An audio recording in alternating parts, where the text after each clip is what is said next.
근데 마지막 선지자였던, 오늘 구약의 마지막 선지자였던 말라기서의 말씀을 보면 말라기 선지자에게 하나님께서 분명히 예언하여 주셨습니다.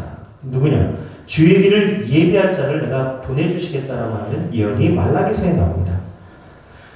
말라기 3장 1절의 말씀에 만군의 여호와가 이르노라 보라 내가 내 사자를 보내리니 그가 내 앞에서 길을 준비할 것이요 또 너희가 구하는 바 주가 갑자기 그의 성전에 임하시리니 곧 너희가 사모하는 바 언약의 사자가 임하실 것이라. 아멘.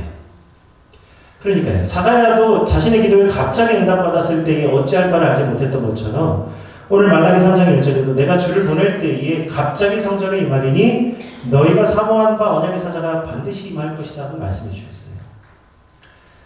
신랑 되신 예수님이 다시 오실 때도 갑자기 오신다고 말씀하셨는데 오늘 유대 땅 베들레헴에도 예수님 갑자기 오실 것이고 그 백성 가운데에 약속하신 오늘 주님이 급하게 오시게 된 것입니다.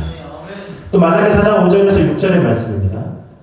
보라 여호와의 크고 두려운 날이 이르기 전에 내가 선지자 엘리야를 너희에게 보내리니 그가 아버지의 마음을 자녀에게로 돌이키게 하고 자녀들의 마음을 그들의 아버지에게로 돌이키게 하리라. 돌이키지 아니하면 두렵건대 내가 와서 저주로 그 땅을 칠까 하노라 하시니라. 아멘.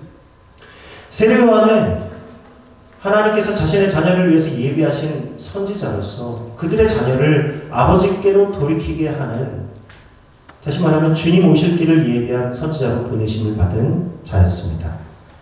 그래서 구약 선지자들이 예언하고 증언한 대로 예수님을 위해서 보내심을 받은 마지막 선지자가 누구냐? 세례 요한입니다. 오늘 세례 요한이 오늘 주의 길을 예비하기 위해서 유대 광야로 나아갔습니다. 이 유대 광야는요, 이 이스라엘은 광야가 참 많은 지역인데 남쪽으로는 이제 네게브 사막이 있고 예루살렘 동쪽으로는 유대 광야가 있습니다.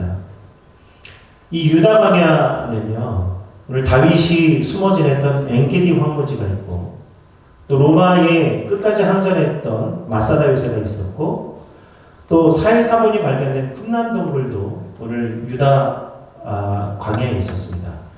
그리고 예수님이 세례를 받으셨던 요단강도 이 예루살렘 동편 유다 광야에 있었어요. 이 광야의 일부는요 매우 험난해서 양치기들도 들어가기 싫어할 만큼 아주 어려운 곳이었습니다. 유다 광야는 연간 강수량이 150mm 정도밖에 되지 않아서 거의 비가 내리지 않는 곳이고 그런데도 불구하고 그곳에는 많은 동식물이 살고 있었습니다. 오늘 거기서 세례 요한이 거기 광야에 살면서 낙타 토롯과 가죽띠를 메고 그곳에 살고 있었는데 그의 음식은 메뚜기와 석청이었습니다.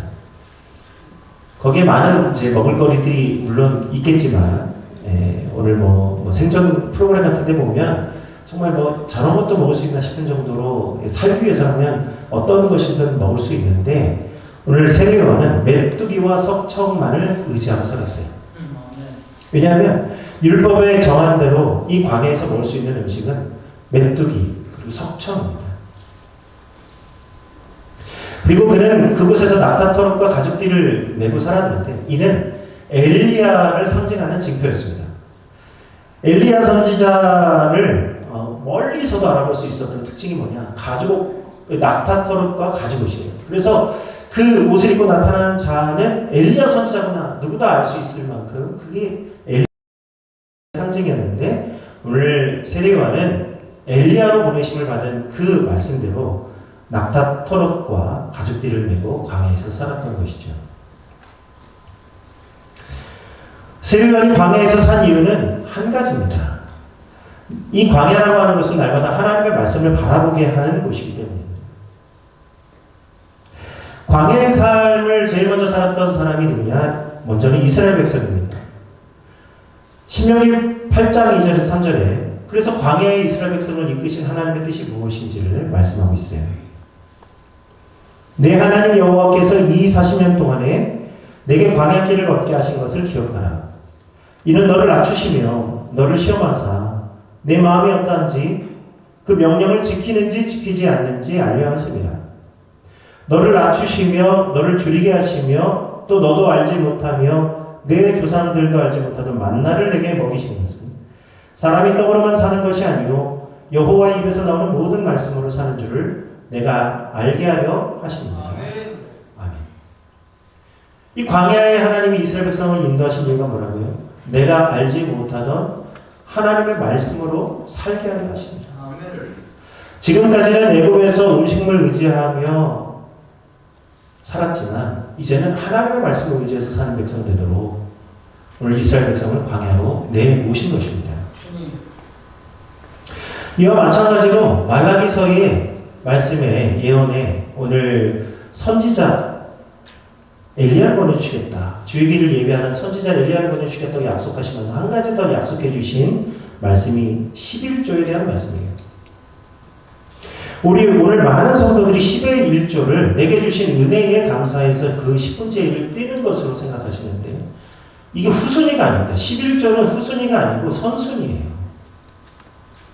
하나님이 내게 주시지 아니하실지라도 내게 있는 모든 것이 주님의 것이므로 주님께 내 10분의 1을 드려서 하나님의 은혜를 인정하고 내 믿음을 확증하는 것이 10의 1조입니다. 그래서 10의 1조를 하나님께 드려보라. 그리하면 드려보라. 시험하여 보라고 말씀하세요.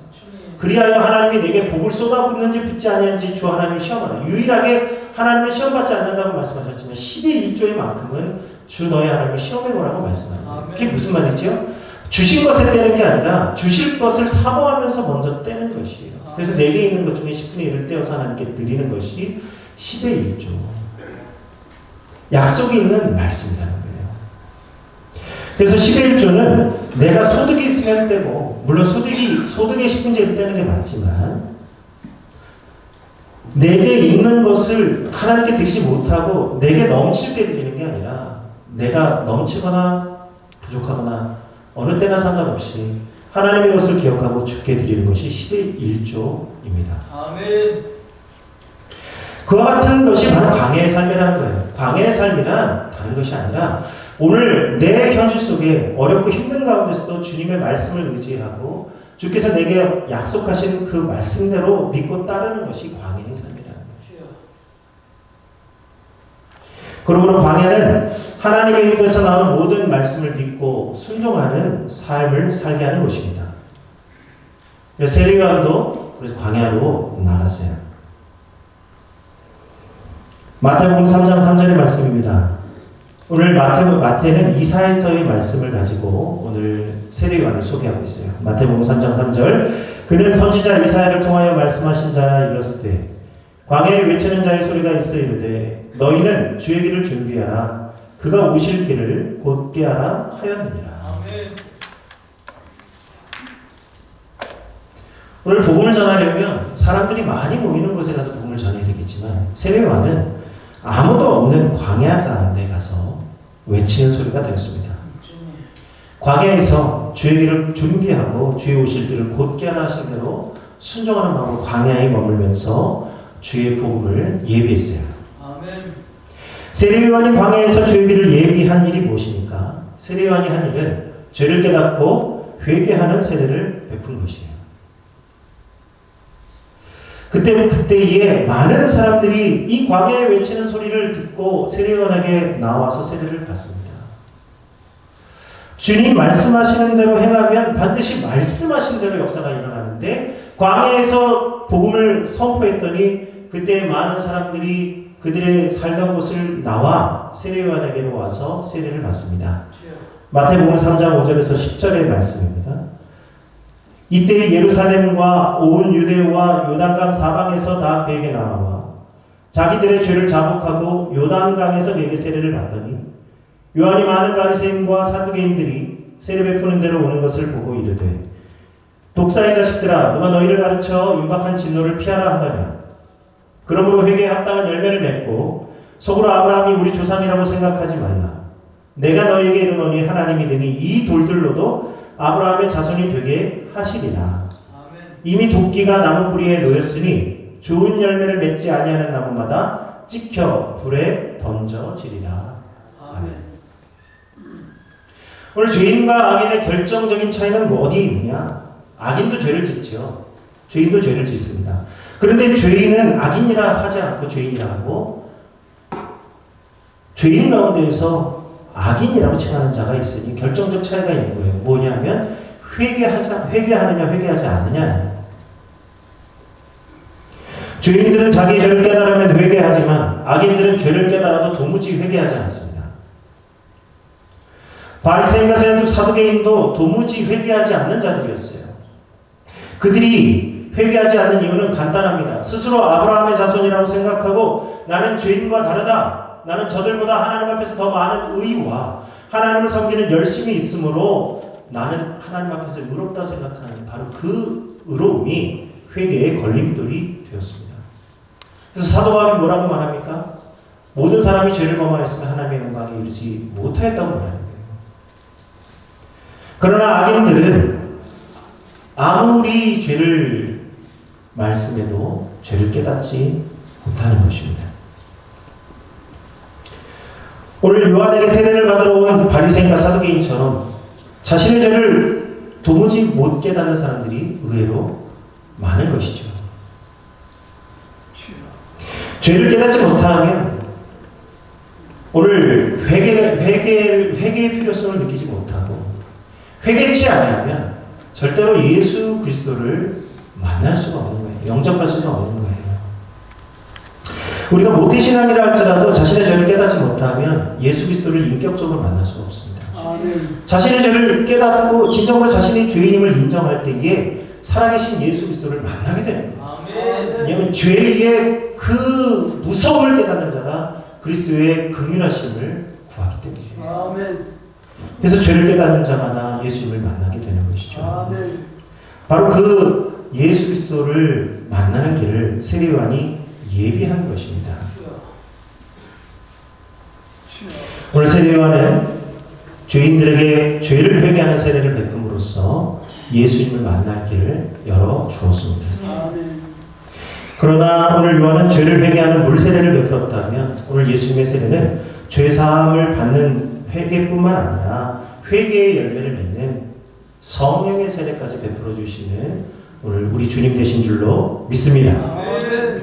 예수님을 만나야 성령의 열매를 맺을 수 있습니다.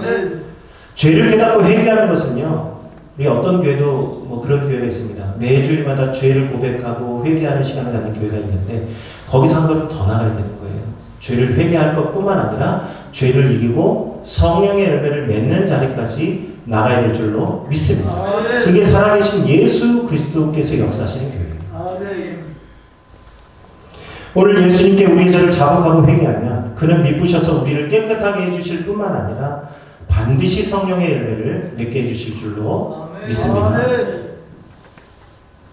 오늘 예수님은 자신의 길을 예비한 세례요한이 무엇을 준비했는지를 증언하셨어요. 마태복음 11장 11절에서 12절의 말씀입니다. 내가 진실로 너희에게 말하노니 여자가 낳은 자 중에 세례요한보다 큰 이가 일어남이 없도다. 그러나 천국에서는 극히 작은 자라도 그보다 크니라.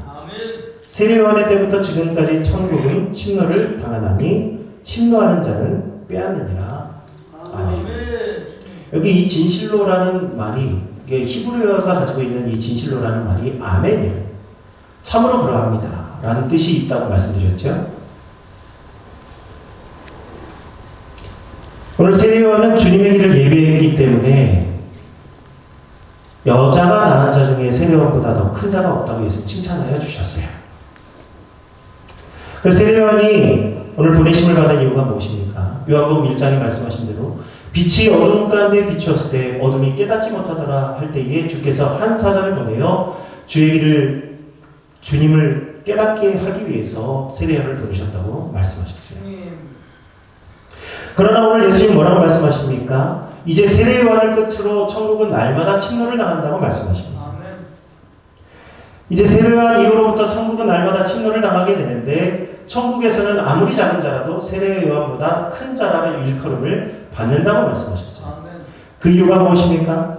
세례요한 이후 예수님을 믿고 예수님을 믿을 뿐만 아니라 예수님이 주신 복음을 전하고 예수님이 하신 일을 오늘 믿는 자도 행하게 되는 줄로 믿습니다. 오늘 예수님이 하신 일을 예수를 믿는 자들도 할 수 있고 주님이 우리에게 주신 복음을 온 땅에 전파하기 때문에 세례 요한보다 더 큰 자라고 일컬음을 받게 되는 것이죠. 그래서 오늘 이 자리에 있는 우리 모두가 오늘 세례 요한이 예수님을 예비한 것처럼 이제 다시 오실 주님을 예비하는 세례 요한과 같은 자들이 저와 우리 모든 성도님들 된 줄로 믿습니다. 아멘. 이 귀한 사명을 우리가 받은 것이에요. 아멘. 그러므로 오늘 예수님 하신 말씀은 뜻이 무엇입니까? 천국은 자기 죄를 회개한 자들뿐만 아니라 동시에 다른 사람의 죄도 용납하고 용서한 사람들로 가득한 곳이 오늘 천국이라는 거예요. 아멘. 진정한 찬양은 용납하고 용서함을 받은 자들이 아멘. 한마음 한뜻이 되어 주의 이름을 높이는 바로 그것이 하나님이 기뻐하시는 찬송이 되는 줄로 믿습니다. 아멘. 오늘 우리는 이제 송년주의를 맞이하면서 주의 길을 예비한 세례 요한을 통해서 우리 자신이 각각 죄를 회개하고 회개에 합당한 열매가 무엇인지를 깊이 묵상하기를 소망합니다. 아멘. 오늘 누가복음 3장 10절에서 14절에 보면 오늘 회개에 합당한 열매를 맺으라고 할 때에 세례 요한이 말한 회개에 합당한 열매가 무엇인지를 질문한 사람들의 질문에 답이 나옵니다. 오늘 누가복음 3장 10절에서 14절의 말씀을 같이 함께 합독하도록 하겠습니다. 무리가 물어 이르되 그러면 우리가 무엇을 하리이까? 대답하여 이르되 옷 두 벌 있는 자는 옷 없는 자에게 나눠줄 것이요 먹을 것이 있는 자도 그렇게 할 것이니라 하고 세리들도 세례를 받고자 하여 와서 이르되 선생이여 우리는 무엇을 하리이까 하며 이르되 부과되는 것 외에는 거두지 말라 하고 군인들도 물어 이르되 우리는 무엇을 하리이까 하며 이르되 사람에게서 강탈하지 말며 거짓으로 고발하지 말고 받는 급료를 족한 줄로 알라 하니라. 아멘. 자, 오늘 세례 요한이 말한 회개에 합당한 열매라고 하는 것은 지극히 상식선에서 도덕적으로나 하나님 주신 말씀 율법적으로 지킬 수 있는 것들입니다. 누구든지 다 알 수 있는 내용에 대한 것들을 이야기하고 있는 것이에요. 세례 요한이 말할 수 있는 회개 열매라고 하는 것은 오늘 율법적인 수준에서의 회개 열매를 말합니다. 그러나 오늘 주를 믿는 예수 그리스도를 믿는 오늘 우리는 율법의 수준을 뛰어넘어서 그리스도의 장성한 분량에 이르는 성령의 열매를 맺는 성도들이 되게 하신 줄로 믿습니다. 아멘. 죄를 이기고 죄인들을 사하며 악한 권세를 파하고 무찔러서 오늘 다시 오실 주님을 온전히 믿고 하나님의 나라를 차지하는 모든 성도 다 되게 하신 줄로 믿습니다. 오늘 이 시간 오늘 주께서 우리에게 주시는 성령의 열매를 오늘 우리가 맺으면서 죄를 이길 힘을 우리 찬양하고 우리 함께 기도하겠습니다.